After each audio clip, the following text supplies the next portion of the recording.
Nakaklose pa yung beach nila guys dahil malamig pa ang simoy ng hangin. Mga next month ito, June, July ka na. July, August. Ganyan ang opening ng mga dagat nila dito dahil medyo malamig pa guys. Pero ang ganda tingnan oh. Tingnan nyo guys, napakaganda tingnan.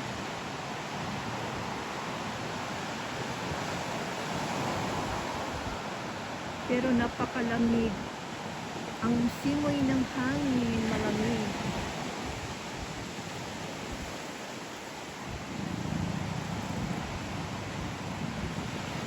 Maraming bumaba ba?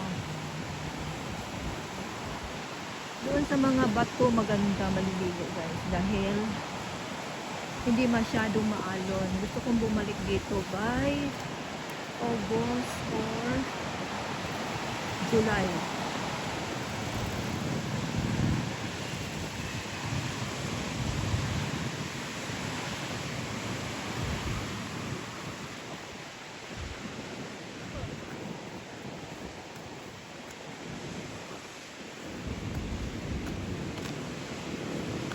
Kaya sila gagawin.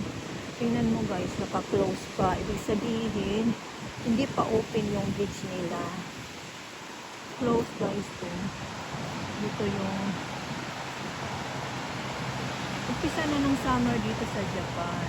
Kaso lang, month of May, medyo malamig pa. Hindi pa talaga siya summer.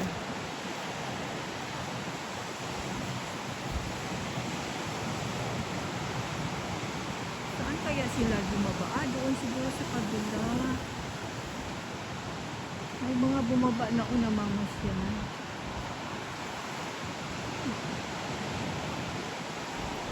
Tingnan nyo guys yung beach nila dito. Napakalinis. By the way, nandito pala tayo sa Ibaraki Ken. Medyo probinsya na to guys. Pero napakaganda yung beach nila dito. Ang sarap maligo. Mayroon naman ng kaunting dumi. Pero pagdating ng summer talagang nililinis nila yan.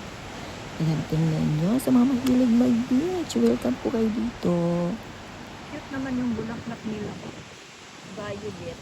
Napaka-cute. Ang dami dito sa gilid. Ayan, bulaklak din pala yun. Yung sa gilid nito.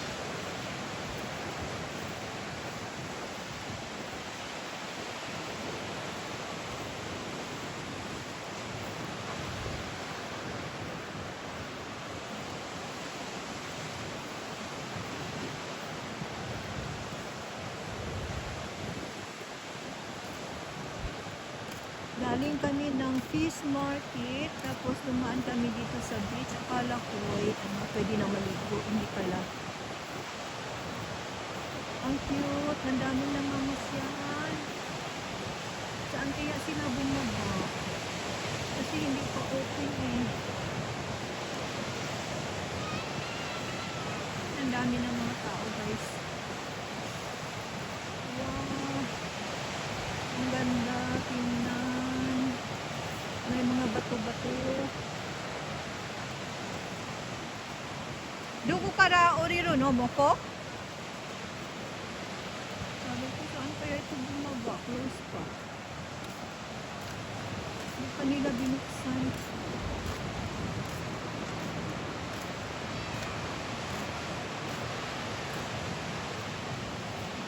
Basta dagat.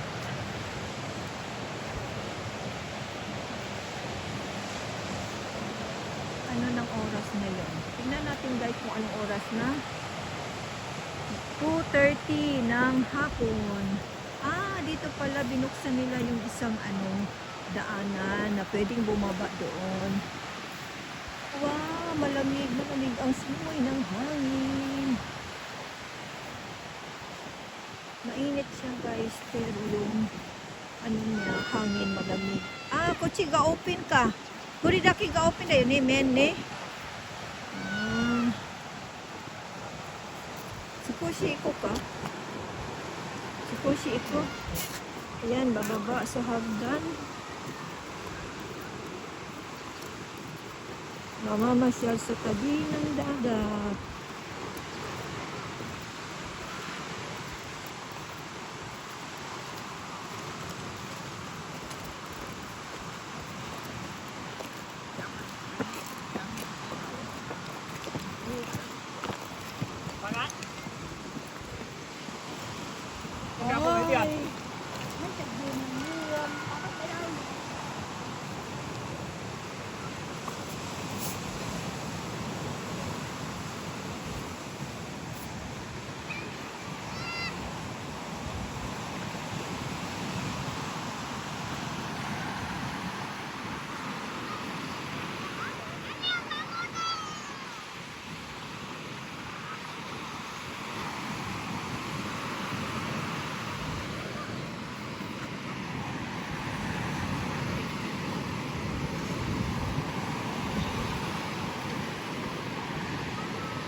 Pwede pala din doon, oh.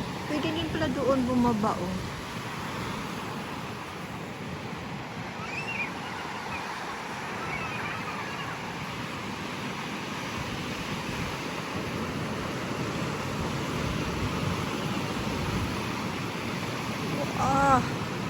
Sugoy ne. Sugoy.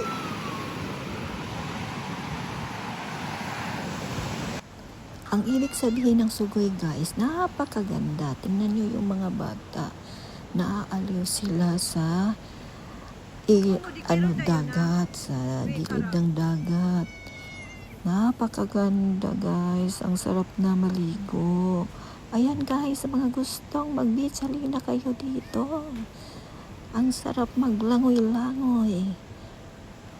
Ang aliw ng mga bata guys, kahit mga boses nila ay na maririnig mo. Tingnan nyo naman, walang katao pa kasi malamig pa ang dagat. Hindi siya mainit. Kaya walang naliligo talaga. Very talaga sila dito sa mga rules nila guys. Pag hindi pa open, talagang sinusunod nila.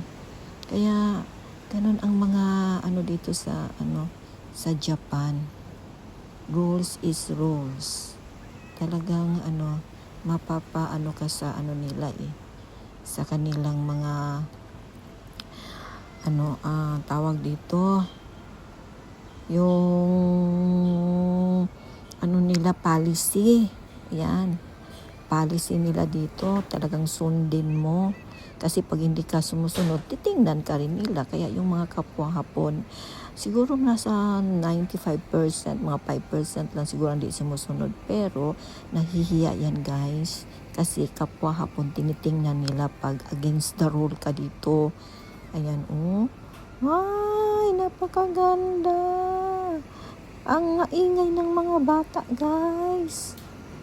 Yan. Enjoy watching po sa aming pamamasyal dito sa tabi ng dagat.